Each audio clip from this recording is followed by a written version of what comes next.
देर जो है ना वो बहुत ज़्यादा हो गई है। हमें पहुंचना था 9 बजे शादी में और 10 बजे से ऊपर टाइम हो गया है।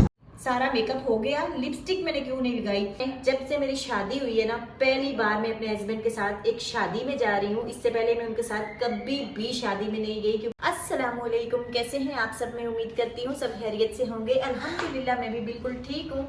जब से मेरी शादी हुई है ना, पहली बार मैं अपने हस्बैंड के साथ एक शादी में जा रही हूँ। इससे पहले मैं उनके साथ कभी भी शादी में नहीं गई, क्योंकि इतने साल गुजर चुके हैं हमारी शादी को। अच्छा, ऐसा कुछ मसला नहीं है कि शादी पर जाने में हमारी कोई लड़ाई थी, कोई झगड़ा था, ऐसा बिल्कुल कुछ नहीं था। वैसे मुझे शादी में जाना बिल्कुल भी अच्छा नहीं लगता। अच्छा, जब भी शादी कार्ड आ गया या किसी ने शादी में बुलाया, हमजा और हमजा के पापा वहां पर जाते रहे। अच्छा, 3 शादियों में मैं 18 साल में गई हूँ। 2 शादियां किसी और की थी और ये जो लास्ट शादी गुजरी है ना, ये शादी थी जिन लोगों ने मेरी शादी की है, जिनके घर में मैं रहती थी, उनके बेटे की। वो मेरा भाई है, तो उसकी शादी में मुझे लाजमी जाना था, तो उसकी शादी में मैं गई थी। तकरीबन 1 साल गुजर चुका है इस बात को। यही वाले कपड़े पहनकर मैं उसकी शादी में गई थी। तो अच्छा, आज मैं शादी में क्यों जा रही हूँ, मैं क्यों रेडी हो गई हूँ? पहले मैं नहीं जाती होती थी, आज मैं इसलिए रेडी हो गई हूँ क्योंकि हमजा और आमना ने बहुत ज्यादा जिद की है कि मामा कल हमारी स्कूल में छुट्टी है, फैमिली के साथ जो है ना शादी पर चलते हैं, खूब सारा मजा आएगा। तो मैंने बच्चों का दिल रखने के लिए, बच्चों की खुशी के लिए मैं रेडी हो गई हूँ। मैंने कहा चलो चलते हैं, बच्चे भी खुश हो जाएंगे, थोड़ा इंजॉय कर लेंगे। तैयार हो चुकी हूँ, आमना भी तैयार नहीं हुई है। हम जैसे तैयार हो रहे थे ना, वैसे ही लाइट चली गई है। तो का लहंगा पहना है। अभी यहाँ पर मैं आपको इसका फुल लुक नहीं दिखा रही, और मेकअप जो है वो मैंने खुद किया है। और ये जो नेट का दुपट्टा है ना, ये मैंने इस तरह से खुद ही सेट किया है ताकि जो मेरे बाजू है ना वो नजर ना आए। टेलर से जब मैंने ब्लाउज बनवाया ना, तो उसने हाफ बाजू का ब्लाउज रख दिया। तो मैंने इस तरह से ऊपर दुपट्टा ले लिया ताकि बाजू भी कवर हो जाए, बेहुदगी भी ना हो, और फुल जो है ना मैं कवर हो जाऊं। इस तरह से मैंने दुपट्टा पहनकर दुपट्टे के जो बाजू है ना वो बना लिए। वैसे ब्लाउज के जो बाजू है ना वो यहाँ तक है। सारा मेकअप हो गया, लिपस्टिक मैंने क्यों नहीं लगाई। अच्छा, मेरी तरह कौन कौन है जो लिपस्टिक लगाता है तो 15 मिनट के बाद उसकी लिपस्टिक जो है, चाहे वो जितनी भी अच्छी हो, वो गायब हो जाती है। तो जब भी कहीं शादी में जाएं, कहीं भी जाएं, तो थोड़ी देर के बाद जो है ना मेरी लिपस्टिक गायब हो जाती है। तो इसलिए आज मैं लिपस्टिक नहीं लगा रही, बल्कि लिपस्टिक की जगह एक ऐसी चीज लगाने लगी हूँ। बेशक आप खाना खाएं, बेशक आप पानी पिए, बेशक आप ढेर सारी बातें करें, वो आपके ओठों से जो है ना उतरने वाली नहीं है। इस जगह आज मैं यूज करने लगी हूँ ऑर्गेनिक ब्लूम का लिप एंड चीक टिंट। की खास बात पता है क्या है? इसके अंदर बिल्कुल कोई केमिकल नहीं है जो हमारे ओठों को ड्राई करे, हमारे ओठों को काला करे, बल्कि इसके अंदर ढेर सारे विटामिन है जो हमारे ओठों को नेचुरली पिंक करते हैं और डीपली हाइड्रेट करता है। टिंट के बहुत ही प्यारे 3 कलर है, रेड, पिंक और पीच। मेरे पास ये ऑर्गेनिक ब्लूम का रेड कलर का लिप एंड चिक टिंट है। अगर आप इसको परचेज करना चाहते हैं तो इसकी लिंक मैं डिस्क्रिप्शन में दे दूंगी, और इनका नंबर जो है मैं स्क्रीन पर चला दूंगी। इसको मैंने 2-3 दिन पहले ऑर्डर किया था और कल ये मुझे मिल गया है। इसको ओपन करते हैं। इसका ब्रश बहुत ही प्यारा है, फोम वाला ब्रश नहीं है, बल्कि इसका वो वाला ब्रश है बालों वाला जो नेल पॉलिश का होता है। लगाते हैं अपने होंठों पर।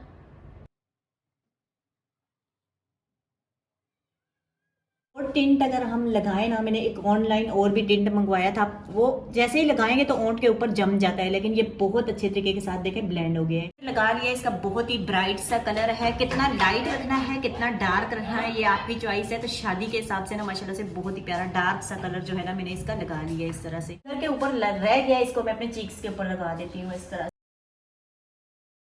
हो चुकी है और नीचे बच्चे और बच्चों के पापा जो है ना बिल्कुल तैयार हैं। लाइट हमारी गई हुई है, फौरन से हम निकलते हैं।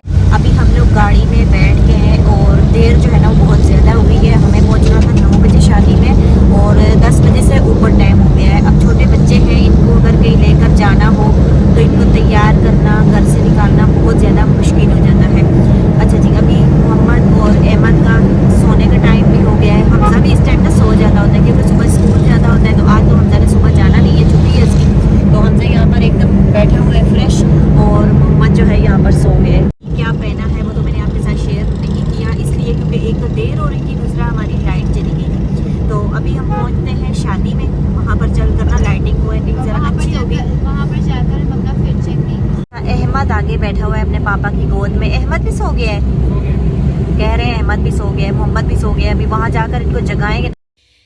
अच्छा जी, जैसे ही हम लोग शादी हॉल के अंदर दाखिल हुए तो वहाँ पर ऊंचा ऊंचा म्यूज़िक चल रहा था, जिसकी वजह से मैं यहाँ पर वॉइस ओवर कर रही हूँ, नहीं तो म्यूज़िक की वजह से वीडियो में कॉपीराइट का इशू हो जाता है। घर पर लाइट चली गई थी जिसकी वजह से मैं आप लोगों को अपना ड्रेस नहीं दिखा सकी। इस ड्रेस के बाजू टेलर ने गलती से हाफ रख लिए थे, तो हाफ बाजू मैं पहनती नहीं हूँ, तो इन हाफ बाजू को छुपाने के लिए, कवर करने के लिए मैंने दुपट्टे को पिन्स लगाकर इस तरह से दुपट्टे के बाजू बना लिए हैं ताकि बाजू किसी को नज़र ना आए। एक बात हमें जहन में बिठानी होगी कि जो खूबसूरती फुल लिबास में है वो छोटे कपड़ों में नहीं। तो अगर बचपन में मैंने कभी फुल हाफ बाजू पहने हो तो पता नहीं, लेकिन बड़े होकर मैंने ज़िंदगी में कभी भी हाफ बाजू नहीं पहने। और आमना ने ये वो वाले कपड़े पहने हैं जो मैंने मरी माल रोड से इसके लिए ख़रीदे थे। अच्छा, जैसे ही शादी हाल के अंदर मैंने कदम रखा तो वहाँ की डेकोरेशन देखकर, हाल की खूबसूरती देखकर मैं हैरान रह गई और मैंने छोटे छोटे से क्लिप्स बना लिए ताकि मैं आप लोगों के साथ भी शेयर कर सकूं। यूट्यूबर होने का यही फायदा है। जब मैं मरी में गई थी तो कराची वालों को, अपने ससुराल वालों को मरी की शादी दिखाई थी। अपने कराची में आ गई हूँ तो अपने मायके वालों को कराची की शादी दिखा रही हूँ। यहाँ पर दूल्हे की एंट्री हो गई, यहाँ पर खाना खुल गया, औरतें खाने के ऊपर टूट पड़ी। यहाँ पर मैं रोटी उठा रही हूँ और थोड़ी सी रूखी रोटी अपने पेंडू स्टाइल में यहीं पर खड़े होकर औरतों के सामने खा रही हूँ। जब भी शादी में जाएं खाना इतना ही निकालें कि जितना आप अपने पेट में डाल सकें, आपका पेट भर सके। लालच में आकर ज़्यादा खाना हमें नहीं अपनी प्लेटों में भरना चाहिए। जिस तरह से यहाँ पर लोगों ने भरा था, खाना वेस्ट होता है तो हमें बहुत ज़्यादा गुनाह मिलती है। खाना खाने के बाद आमना ने हमें यहाँ पर खड़ा किया पूरी फैमिली को कि आओ सभी लोग अपनी फैमिली के साथ पिक्चर्स ले रहे हैं, तो मैं भी आप लोगों की पिक्चर लेती हूँ। लेकिन जब मैंने घर पर आकर देखा तो ये तो एक क्लिप लिया हुआ था आमना ने वीडियो का, तो मैंने इस वीडियो में एडिट कर लिया है। आप लोग अगर हमें इस तरह से साथ देखना चाहते हैं, हस्बैंड के साथ, बच्चों के साथ, पूरी फैमिली के साथ, तो कमेंट सेक्शन में मुझे लाजमी बताइएगा। मैं इंदा कोशिश करूँगी कि अपनी पूरी फैमिली के साथ इस तरह से वीडियोज़ बनाकर आप लोगों के साथ शेयर किया करूँ। खाना खाने के बाद हम लोग बाहर आ गए घर जाने के लिए। यकीन जाने रात का 1 बज गया था और बाहर निकलते ही बच्चों को सर्दी लगना शुरू हो गई।